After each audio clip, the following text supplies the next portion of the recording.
Now that you understand how the ECG readout in an individual lead is generated, we need to make sure that you are familiar with the nomenclature of this readout.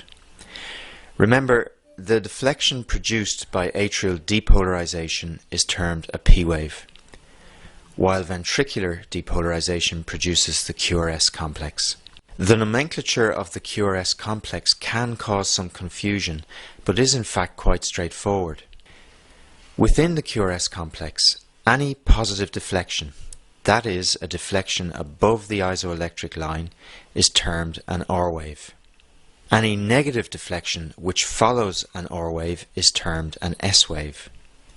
However, if the first deflection of the QRS complex is negative, this deflection is termed a Q wave. This is important. A Q wave can only exist if and only if the first deflection of the QRS complex is negative. A negative deflection following a positive deflection, no matter how small that positive deflection may be, is an S wave. In lead V1, the classical morphology of the QRS complex is a small R wave followed by a larger S wave, while in lead V6, an initial small negative deflection, a Q wave, is followed by a large R wave.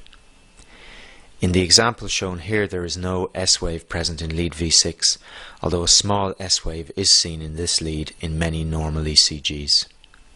The section of the ECG recording connecting the end of the QRS complex and the beginning of the T wave is termed the ST segment, and the junction between the ST segment and the end of the QRS complex is termed the J point.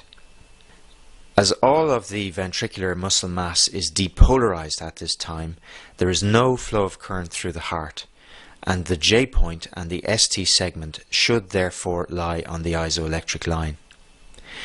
This is generally true, but you will learn later in this course that there are normal ECG variants in which the ST segment lies above the isoelectric line. This becomes very important when we go on to try and identify patients with myocardial infarctions, but that's for later. Finally, the diffuse deflection produced by ventricular repolarization is termed a T wave, and as we've seen in video 2, the T wave tends to be concordant with the preceding QRS complex. We will now go on in video 4 of this section to teach you the position of the leads of a standard 12-lead ECG relative to the heart.